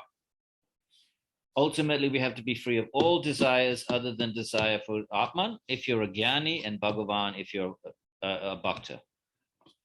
So it's going to be different for everybody. So some people struggle with, they maybe eat too much or snack too much. For some, tapas might be becoming a vegetarian. And but it means to regulate the engagement of the senses with the sense objects to the point where you really are just maintaining the body and maintaining your work and your activities in the world with no desire at all. You really, your entire sense of self and meaning and what you're doing and the purpose of life is about seeking the Atman and seeking Bhagavan. And then everything else you do, it in support of that. So you keep a clean house and you keep, and you pay your bills, but you live simply. Simplicity obviously is tapas. So tapas is the definition of tapas. Tap is to control the senses. And what that looks like is it's going to look different for every single person. But it certainly means Krishna says, moderate in sleep, moderate in all things, moderate in even, in food intake, moderate, not radical, because radical tapas can easily morph into ego. Then it becomes egotistical. Then you identify with your willpower. That can go the other way. That can backfire. And radical tapas, the stories in the Indian traditions, full of stories of like angry yogis that go around cursing. If you make one little mistake, they curse you because they're so artificially, they're so intensely engaging in such intense austerity that they're just suppressing it all. And then you come along and you forget to offer, you offer them water with the left hand instead of the right hand, they curse the heck out of you. So that radical tapas is not even the Buddha's life. The whole story of the Buddha, right, where he starts off the hedonist in the palace, and he's enjoying all the luxuries of the palace, and then he, leaves the palace and he goes to the forest and he goes to the other extreme. And he says, I scratched my stomach and I felt my backbone. I had so little flesh. I ate and my teeth fell out. I was so malnourished. To scratch my hair came out. So he went to that type of extreme tapas, and then he came back, and then the famous middle path came out of that. So tapas, but what it means generically is to control the senses. Okay. And therefore you say, this is how much I need to eat in order to maintain this body in a healthy, adequate state. This is how many hours I need to be able to get up and perform my dharma in the world. And the higher self, the sattvic self, the sincere, determined yogic self makes that call. And so therefore anything else is tapas. You control these other things. And meditation, it depends on what you mean by meditation. Japa is meditation. Now, if you're talking, yeah. So sorry, that's also sort of in between the lines. What is meditation as well? Because I go to this guru, they say meditation is when you cleanse your mind of any thoughts. Another would say, no, meditation is focusing your mind on a mantra. So what's your take on this? Well, I can tell you what Patanjali's take is that you fix your mind on one object. and Om and mantra comes first on the list. It's the most stressed by Patanjali. Now, if you're going to just say so that's classic Indian meditation, Jain, Indian, early Buddhist, Patanjali, and that's classic. You fix the mind on the mantra. Now, but that's kind of arduous. So what it's come to mean on our high streets now is you just sit peacefully and just kind of let the mind relax, and maybe watch the mind. I don't know what you want to call that, but it's not a bad thing. But it's not what meditation is in the intense yogic practitioner sort of way, which would be fixing the mind on almost invariably the mantra, but it could be on, there may be, Patanjali says fix it on anything you want. Nothing wrong with sort of,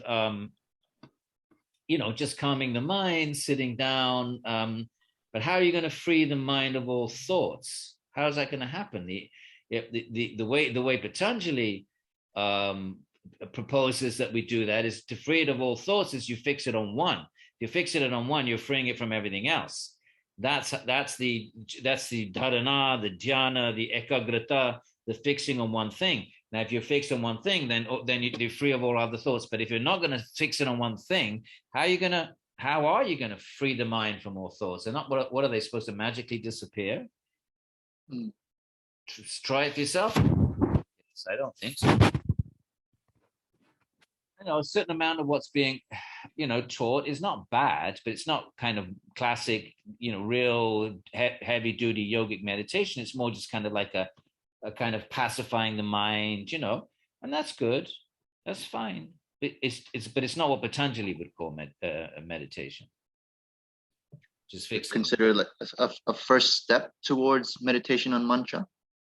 Yeah, it's all good. Just just pacifying the mind a little bit. It can't be bad, but what will you get from that? You will be a little bit calmer. You'll be able to go back in the world and be a little less distraught by life's exigent, what that life throws at you. And if that's all you want, then you'll be happy with that. If you just want to be a more peaceful person, react less, be less reactive, be calmer, and when things happen, you'll be able to deal with it in a more peaceful way. If that's what you want, then that kind of meditation might help attain that sort of a state. But if you're looking for the Atman, that's a whole different proposition. So then maybe that's one way of thinking about it. But if everybody in the world did the first type of yoga, first type of meditation, of just being a little bit more peaceful, that's certainly a good thing. Surely the world would be a better place. It's just, but it won't give you the Atman. That takes a lot more intense usage of the mind, because that's a very lofty goal. Thank you, Edwin. Yes, you're always welcome. Any other questions, my friends? I have 2 questions. Yes. This is Atlanta. In the text, it repeats quite often the word fortnight and also quarters, and I'm not sure I understand either one. Should we look at an example of that? Okay, I don't have one. I should have done that. I can get one for you next week. Yeah. It just every so often it says fortnight, and it's when it's talking about time, and it's obviously not fortnight in the sense that we think of a fortnight. I don't think. Well,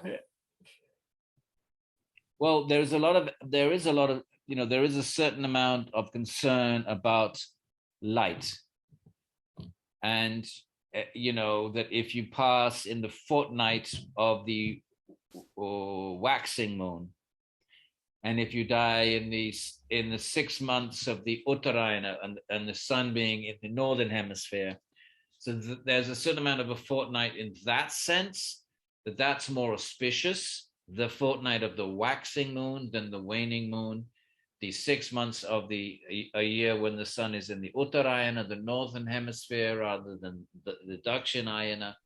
So some of those references are connected to that, but if there are others, we need to look at them, and I may not necessarily have an answer, but we could look at them. Okay, thank you. And what is, and it also mentions quarters. Is that the body? The front of the body, the back of the body, the head and the feet? I don't know. We'd have to look at the reference. All right. Yeah, Okay, we'd have to I'll look at find the them. reference, yeah. Thank you. Because it could be the quarters of the year. Depends on the context, yeah. Okay. All right. Thank you. All right, my friends. We will see you one last time. And then if you want to do something in February, email me. And if I get enough interest, when it's all bleak and cold here, we can read some beautiful stories of, I don't think I want to do Vedanta Sutra because I'm going to teach it anyway. And you're all welcome to. I don't know if we'll be back in the classroom in the fall. We're having a meeting this coming Friday, and I think they want to have some asynchronous courses at Rutgers because I guess they make money that way because foreign students can take the courses. So it's proved to be a money-making vehicle for the university, but at the same time, they can't have, I don't know how it's all going to play out. Personally, I like to do asynchronous because then I can share them with everybody. There is a whole course on my website on Vedanta Sutra. So I don't, so you can download that for free if you're really into that. But I wouldn't mind doing something on Bhakti. Well, let me know if you're interested. And I bid you all good night. Good night, Edwin. Jai Sri Radhe. Thank you, Edwin. Good night. Thank you. Thank you, Edwin. Fast already. Good night. Thank you so much. Thanks so much, Edwin. Good night. Be well. Thank you. Be well.